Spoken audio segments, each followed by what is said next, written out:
নমস্কার, হাই নিউজের সকল দর্শককে স্বাগত জানিয়ে শুরু করছি আজকে নিউজ টুডে। প্রচারে বেরিয়ে বাধার মুখে যাদবপুরের বাম প্রার্থী সৃজন ভট্টাচার্য মঙ্গলবার গড়িয়ার 50 সায়রে তার গাড়ি লক্ষ্য করে ইট ছোড়ার অভিযোগ। প্রচার গাড়ি থেকে পতাকা ছিঁড়ে নেওয়ার অভিযোগ করা হয়। ঘটনায় তৃণমূলের দিকেই অভিযোগের আঙুল তুলেছে সিপিএম। মঙ্গলবার সকালে গড়িয়া এলাকার হুটখোলা গাড়ি চেপে প্রচারে বেরিয়েছিলেন সৃজন ভট্টাচার্য। আর সেই গাড়ির পেছনে অটো এবং বাইকে চেপে মিছিল করে আসছিলেন বাম কর্মী সমর্থকেরা। অভিযোগ, প্রচার গাড়ি পঞ্চসায়র থানা এলাকায় পৌঁছতেই সিপিএম প্রার্থীর গাড়ি লক্ষ্য করে ইট ছোড়া শুরু করেন তৃণমূল কর্মী সমর্থকেরা। সিপিএম এর দাবি, লোকসভায় হেরে যাবার ভয়ে বাম প্রার্থীকে বাধা দিতে উঠে পড়ে লেগেছে তৃণমূল। যদিও তৃণমূলের তরফে এই অভিযোগ অস্বীকার করা হয়েছে।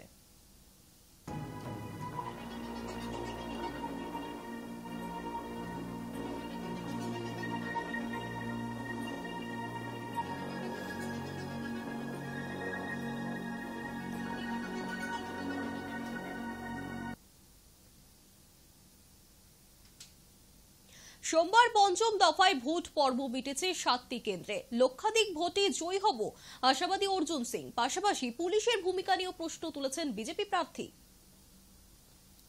মমতা ব্যানার্জির বিরুদ্ধে লড়াই করবেন, এই গুন্ডাদের বিরুদ্ধে লড়াই করবেন, আপনি ভাববেন গাড়ি ভাঙবে না, আপনি ভাববেন আপনার উপরে ইট পাথর চলবে না। আমার মনে হচ্ছে এটা ভুল আমাদের ধারণা। আমাদের সব কিছু করে পাল্টা জবাব দেওয়ার জন্য নিজেকে তৈরি করতে হবে। পুলিশ তো কোনো ভূমিকা নেই। পুলিশ তো আমি তো বলেছিলাম পুলিশের উপরে ভরসা। আমি তো পুলিশের সঙ্গে কথাও বলি না, আপনি জানেন, দেখেছেন। এইবারে ইলেকশন এটাই স্ট্র্যাটেজি ছিল, no violence, no violence, no violence. এই তো আমার প্রমাণ করা ছিল।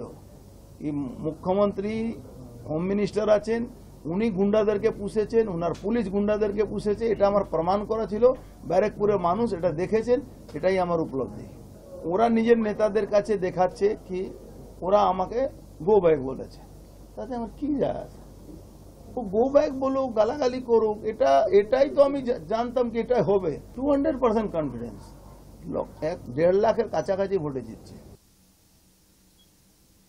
কয়লা পাচার মামলায় আসানসোল আদালতে প্রশ্নের মুখে পড়ল সিবিআই। কতদিনে তদন্ত শেষ করবেন আর কোন চার্জশিট কি জমা দিচ্ছেন, প্রশ্ন করলেন আসানসোলের সিবিআই এর বিশেষ আদালতের বিচারক রাজেশ চক্রবর্তী। সবাইকে আদালতে হাজির করুন, শারীরিক কারণে হাজির হতে না পারলে অ্যাম্বুলেন্স করে হাজির করান, অভিযুক্ত পক্ষের আইনজীবীদের বললেন বিচারক। এরপরই সিবিআই এর তদন্তকারী অফিসার চার্জশিট পেশ করার জন্য সময় চান। তখন কয়লা পাচার মামলায় সিবিআই কে চূড়ান্ত চার্জশিট পেশ করার জন্য সময় দেন বিচারক। 3রা জুলাই চার্জ গঠনের পরবর্তী দিন ধার্য করা হয়েছে। ওই দিন চার্জ গঠনের সম্ভাবনা রয়েছে।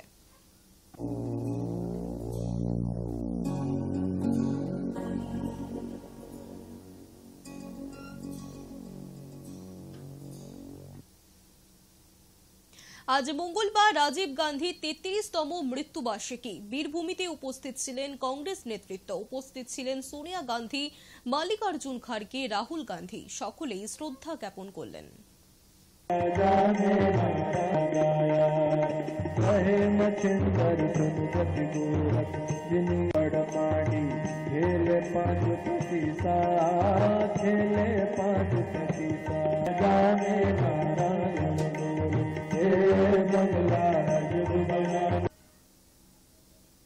প্রভু জগন্নাথ দেবও মোদির ভক্ত, বিতর্কিত মন্তব্য করে তমলুক বিপাকে বিজেপির মুখপাত্র সম্বিত পাত্র। বিতর্কের সূত্রপাত সোমবার।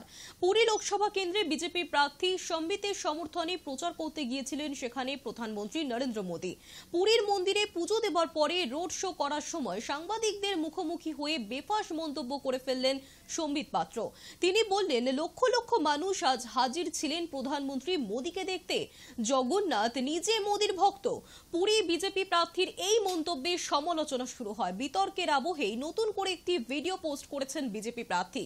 এক্স হ্যান্ডেলে তিনি জানান, মহাপ্রভু জগন্নাথ দেবের কাছে খুব বড় ভুল করে ফেলেছেন তিনি, তাই ভগবানের চরণে বসে ক্ষমা চাইবেন। আগামী 3 দিন ধরে উপবাস করবেন তিনি। प्रभु श्री जगन्नाथ अनन्य भक्त होउचंती नरेंद्र मोदी। नरेंद्र मोदी महाप्रभु जगन्नाथ को बहुत मानती, तांकर भक्त आज तांकर आशीर्वाद लोड़ी दर्शन करिसेंती। भूल रे उल्टा कहीदेली मु कहीदेली कि जगन्नाथ मोदी भक्त यह बहुत बड़ भूल मु जानी किंतु अजाणत जहाँ को इंग्राजी रे कहते स्लीप ऑफ टंग मुतापाई क्षमा मागुची कि अजाणत भी महाप्रभु को आमे हर्ट करि परिबानी महाप्रभु को विषय एमती कहि परिबानी अजाणत गोटे वाक्य बाहरी जाइछि मु महाप्रभु को मुंडिया मारिकी महाप्रभुंकर चरण तले क्षमा याचना करुछि आ मु भी निष्पत्ति नहीं कि महाप्रभु तमरे पुओ को तमरे छुआ को आपण क्षमा करंतु मु 3 दिन उपवास करिबी। নজর রাখবো আজকের ওয়েদার আপডেটে। সারা সপ্তাহ জুড়ে চলতে পারে বৃষ্টি আর সেই সঙ্গে বইবে ঝোড়ো হাওয়াও, জানাচ্ছে আলিপুর আবহাওয়া দফতর। মঙ্গলবার এবং বুধবার দক্ষিণবঙ্গের সমস্ত জেলায় বজ্রবিদ্যুৎ সহ হালকা থেকে মাঝারি বৃষ্টির সম্ভাবনা রয়েছে। বৃষ্টির সঙ্গে বইতে পারে 40 থেকে 50 কিলোমিটার বেগে ঝোড়ো হাওয়াও। বৃহস্পতিবার দক্ষিণবঙ্গের জেলাগুলি বৃষ্টিতে না ভিজলেও আগামী শুক্রবার এবং শনিবার কয়েকটি জেলায় ভারী বৃষ্টির সম্ভাবনা থাকছে। কলকাতার পাশাপাশি 2 চব্বিশ পরগনা, 2 মেদিনীপুর, হাওড়া, হুগলি, ঝাড়গ্রাম, বাঁকুড়া এবং নদিয়া জেলায় ভারী বৃষ্টির সম্ভাবনা রয়েছে। ঝড় বৃষ্টির কারণে হাওয়া অফিসের তরফে আগামী শুক্রবার থেকে মৎস্যজীবীদের সমুদ্রে যেতে নিষেধ করা হয়েছে।